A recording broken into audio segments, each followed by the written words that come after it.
প্রিয় শ্রোতা বন্ধুরা, সবাইকে ইম্মানুয়েল পবিত্র বাইবেল থেকে পাঠ করছি।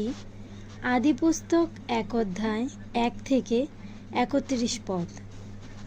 উপরে লেখা আছে, জগৎ সৃষ্টির বিবরণ। আদিতে ঈশ্বর আকাশমণ্ডল ও পৃথিবী সৃষ্টি করিলেন। পৃথিবী ঘোর ও শূন্য ছিল, এবং অন্ধকার জলধির উপরে ছিল, আর ঈশ্বরের আত্মা জলের উপরে অবস্থিতি করিতেছিলেন। পরে ঈশ্বর কহিলেন, দীপ্তি হোক, তাহাতে দীপ্তি হইল। তখন ঈশ্বর দীপ্তি উত্তম দেখিলেন, এবং ঈশ্বর অন্ধকার হইতে দীপ্তি পৃথক করিলেন। আর ঈশ্বর দীপ্তির নাম দিবস ও অন্ধকারের নাম রাত্রি রাখিলেন। আর সন্ধ্যা ও প্রাতকাল হইলে প্রথম দিবস হইল। পরে ঈশ্বর কহিলেন, জলের মধ্যে বিতান হোক, ও জলকে 2 ভাগে পৃথক করুক। ঈশ্বর এইরূপে বিতান করিয়া বিতানের ঊর্ধ্বস্থিত জল হইতে বিতানের অধস্থিত জল পৃথক করিলেন। তাহাতে সেইরূপ হইল। পরে ঈশ্বর বিতানের নাম আকাশমণ্ডল রাখিলেন। আর সন্ধ্যা ও প্রাতকাল হইলে দ্বিতীয় দিবস হইল। পরে ঈশ্বর কহিলেন, আকাশমণ্ডলের নিচস্থ সমস্ত জল এক স্থানে সংগৃহীত হোক, ও স্থল সপ্রকাশ হোক। তাহাতে সেইরূপ হইল। তখন ঈশ্বর স্থলের নাম ভূমি ও জলরাশির নাম সমুদ্র রাখিলেন। আর ঈশ্বর দেখিলেন যে তাহা উত্তম। পরে ঈশ্বর কহিলেন, ভূমি তৃণ, বীজোৎপাদক, ঔষধি ও সজীব স্ব জাতি অনুযায়ী ফলের উৎপাদক ফল বৃক্ষ ভূমির উপরে উৎপন্ন করুক। তাহাতে সেইরূপ হইল। ফলত ভূমি তৃণ স্ব জাতি অনুযায়ী, বীজোৎপাদক ঔষধি ও স্ব জাতি অনুযায়ী সজীব ফলের উৎপাদক বৃক্ষ উৎপন্ন করিল। আর ঈশ্বর দেখিলেন যে সেই সকল উত্তম। আর সন্ধ্যা ও প্রাতকাল হইলে তৃতীয় দিবস হইল। পরে ঈশ্বর কহিলেন, রাত্রি হইতে দিবসকে বিভিন্ন করণার্থে আকাশমণ্ডলের বিতানে জ্যোতির্গণ হোক।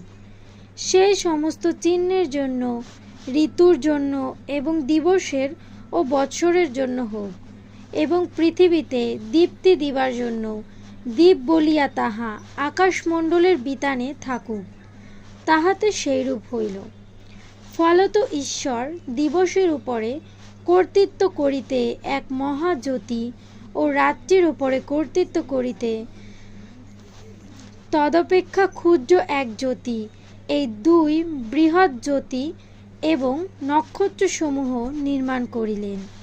আর পৃথিবীতে দীপ্তি দিবার জন্য এবং দিবস ও রাত্রির উপরে কর্তৃত্ব করণার্থে এবং দীপ্তি হইতে অন্ধকার পৃথক করণার্থে ঈশ্বর ওই জ্যোতিসমূহকে আকাশমণ্ডলের বিতানে স্থাপন করিলেন। এবং ঈশ্বর দেখিলেন যে সেই সকল উত্তম। আর সন্ধ্যা ও প্রাতকাল হইলে চতুর্থ দিবস হইল। পরে ঈশ্বর কহিলেন, জল নানা জাতীয় জঙ্গম প্রাণীবর্গে প্রাণীময় হোক, এবং ভূমির ঊর্ধ্বে আকাশমণ্ডলের বিতানে পক্ষীগণ উড়ুক। তখন ঈশ্বর বৃহৎ তিমিগণের ও যে নানা জাতীয় জঙ্গম প্রাণীবর্গে জল প্রাণীময় আছে সেই সকলের এবং নানা জাতীয় পক্ষীর সৃষ্টি করিলেন। পরে ঈশ্বর দেখিলেন যে সেই সকল উত্তম।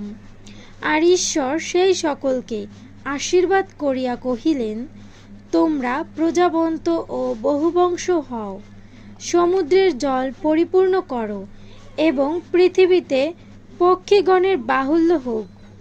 আর সন্ধ্যা ও প্রাতকাল হইলে পঞ্চম দিবস হইল। পরে ঈশ্বর কহিলেন, ভূমি নানা জাতীয় প্রাণীবর্গ অর্থাৎ স্ব জাতি অনুযায়ী গৃহপালিত পশু, সরীসৃপ ও বন্য পশু উৎপন্ন করুক। তাহাতে সেইরূপ হইল। ফলত ঈশ্বর স্ব জাতি অনুযায়ী বন্য পশু ও স্ব জাতি অনুযায়ী গৃহপালিত পশু ও স্ব জাতি অনুযায়ী যাবতীয় ভূচর সরীসৃপ নির্মাণ করিলেন। আর ঈশ্বর দেখিলেন যে সেই সকল উত্তম। পরে ঈশ্বর কহিলেন, আমরা আমাদের প্রতিমূর্তিতে আমাদের সাদৃশ্যে মনুষ্য নির্মাণ করি, আর তাহারা সমুদ্রের মৎস্যদের উপরে, আকাশের পক্ষীদের উপরে, পশুগণের উপরে, সমস্ত পৃথিবীর উপরে ও ভূমিতে গমনশীল যাবতীয় সরীসৃপের উপরে কর্তৃত্ব করুক। পরে ঈশ্বর আপনার প্রতিমূর্তিতে মনুষ্যকে সৃষ্টি করিলেন, ঈশ্বরের প্রতিমূর্তিতেই তাহাকে সৃষ্টি করিলেন, পুরুষ ও স্ত্রী করিয়া তাহাদিগকে সৃষ্টি করিলেন। পরে ঈশ্বর তাহাদিগকে আশীর্বাদ করিলেন। ঈশ্বর কহিলেন, তোমরা প্রজাবন্ত ও বহুবংশ হও এবং পৃথিবী পরিপূর্ণ ও বশীভূত করো, আর সমুদ্রের মৎস্যগণের উপরে, আকাশের পক্ষীগণের উপরে এবং ভূমিতে গমনশীল যাবতীয় জীবজন্তুর উপরে কর্তৃত্ব করো।